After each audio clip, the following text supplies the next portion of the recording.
Hello दोस्तों, तो आज हम बात करेंगे फोर्ड मोटर कंपनी के बारे में। क्यों फोर्ड मोटर कंपनी ने इंडिया को एग्जिट किया, व्हाट आर द रीजंस, और आखिर इसके बाद क्या, we will talk in detail. So let get started. Everybody ask me how I know. I smiled at them and said she told me so. Everybody ask me how I know. I smiled at them and said she told me so. I know. Everybody ask me how I know. I smiled at them and said she told me so. I know. सो चलिए शुरुआत से शुरू करते हैं। साल था 1903 और तारीख जून 16, जब इस कंपनी की शुरुआत की गई थी सर हेनरी फोर्ड के द्वारा। ये कार कंपनी 110 साल से भी ज़्यादा पुरानी कंपनी है और इसका हेडक्वार्टर्स मिशिगन यूएसए में स्थित है। बात करें इस कंपनी की रैंकिंग की तो ये ऑल ओवर वर्ल्ड में 5th पोजीशन पे आती है। एक वक्त था जब फोर्ड कंपनी काफ़ी बड़ी बड़ी कंपनीज को भी अपने अंडर खरीद चुकी है, जैसे कि Volvo, Jaguar, land rover, Aston Martin जैसी बड़ी बड़ी कंपनीज इसके अंडर काम करती थी। जस्ट अ मिनट, लेकिन मैं ये सब क्यों अभी बता रहा हूँ? खैर छोड़ते हैं ये सब और आते हैं मेन मुद्दे की तरफ।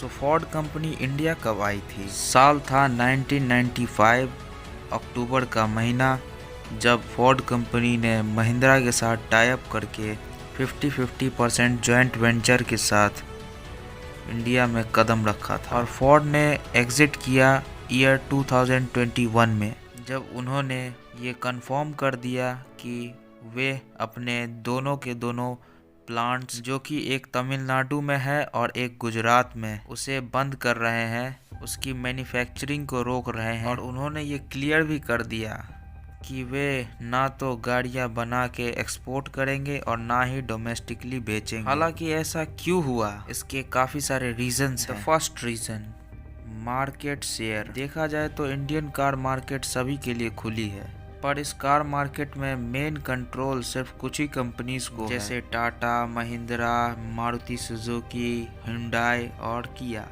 और अगर हम बात करें बाकी कंपनीज की, तो बाकी कंपनीज की तरफ तो कोई देखता तक नहीं। हाँ, लेकिन कभी कभार याद जरूर कर लेते हैं। लेकिन अगर हम कहें कि इन कंपनीज की वजह से ही फोर्ड ने एग्जिट किया इंडिया को, तो ये कहना बिल्कुल गलत होगा, क्योंकि फोर्ड के एग्जिट होने का सिर्फ यही एक रीज़न नहीं है, बल्कि ये तो काफ़ी मामूली सा रीज़न है। सो अगर हम अभी भी 2018 की रिपोर्ट्स निकाल के देखें, तो फोर्ड कंपनी ने इंडिया में लगभग 92,000 से भी ज़्यादा कार को बेचा है। तो फिर अचानक ऐसा क्या हुआ जो कुछ ही सालों में फोर्ड ने ये डिसीजन ले लिया कि अब उन्हें इंडिया में बिजनेस नहीं करना? अगर हम उसके सेकेंड फैक्टर को देखें तो ये काफ़ी फिट बैठता है। The second factor is not any new car and not any next generation. अगर हम इस रीज़न की बात करें तो ये काफ़ी अहम रीज़न था जो कि फोर्ड कंपनी ने ध्यान नहीं दिया, यूँ कहो ध्यान देना नहीं चाहते थे। इन बीते कुछ सालों में इंडियन कार मार्केट काफ़ी तेज़ी से ग्रो किया, लोगों की डिमांड्स बढ़ती गई, मार्केट में बाकी कारों कंपनीज की कंपटीशन भी बढ़ती गई। कार कंपनीज ने नए से नए अलग से अलग फीचर्स देना शुरू कर दिया। किसी कंपनी ने अपने कार में कनेक्टेड कार टेक दिया, तो किसी कंपनी ने अपने कार में एडास सिस्टम दिया, या फिर किसी कंपनी ने अपने कार में सबसे बड़ी बेहतरीन पैनोरामिक सनरूफ दी, वो भी कम प्राइस में। लेकिन फोर्ड मोटर कंपनी के किसी भी गाड़ी में कोई भी इस प्रकार का बड़ा फीचर का अपडेट आया ही नहीं। पैनोरामिक सनरूफ तो छोड़ो, कुछ कंफर्ट एंड कन्वीनियंस के फीचर्स भी फोर्ड कंपनी ने नहीं ऐड किए और ना ही किसी कार का नेक्स्ट जनरेशन निकाला। इसके अलावा इस कंपनी की तरफ से इंडियन मार्केट में ना ही कोई कार लॉन्च हुई। हालांकि फोर्ड मोटर्स ने महिंद्रा के साथ टाई अप करके एसयूवी लॉन्च करने की ट्राई की थी, लेकिन वो टाई अप भी नहीं चला।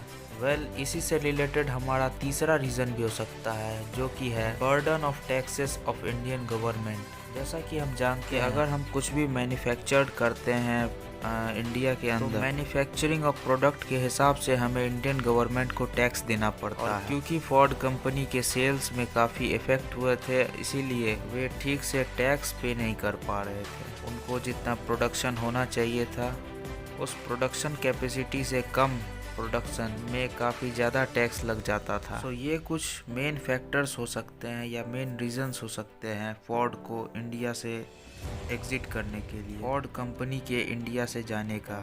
सो ये तो हो गया फोर्ड ने इंडिया को क्यों छोड़ा। अब बात करते हैं कि इसके आगे क्या होगा, व्हाट नेक्स्ट। सो अगर हम बात करें कि फोर्ड कंपनी क्या टोटली इंडिया को छोड़ के चली गई है, तो बिल्कुल नहीं। कंपनी ने कहा है कि वे अपने इम्पोर्टेड गाड़ी को यहाँ पर बेचेंगे, जैसे कि मस्टैंग इलेक्ट्रिक या फिर फोर्ड के रैप्टर्स, फोर्ड के रेंजर्स, इन सभी गाड़ियों को इंपोर्ट करके यहाँ पर बेचा जाएगा।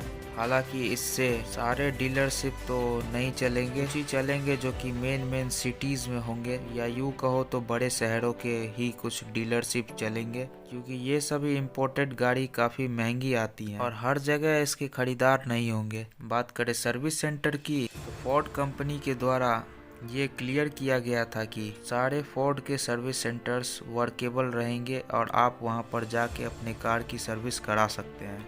लेकिन कहीं ना कहीं मार्केट से कंपनी के एग्जिट करने के बाद इनके स्पेयर पार्ट्स में काफ़ी प्रॉब्लम आ सकती है। कभी जल्दी स्पेयर पार्ट मिलेगी नहीं, और अगर स्पेयर पार्ट मिल भी गई तो काफ़ी महंगी मिलेगी। यहाँ पर ये जो होल सिचुएशन क्रिएट हुई है, ये डायरेक्टली आपके कार के रीसेल वैल्यू पर भी इफ़ेक्ट करेगी।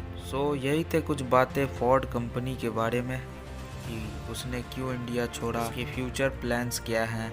So thank you for watching. Video पसंद आया तो लाइक, चैनल पसंद आया तो सब्सक्राइब, और हाँ, मुझसे कुछ बातें करनी है तो प्लीज़ कमेंट। फिर मिलते हैं नेक्स्ट वीडियो में।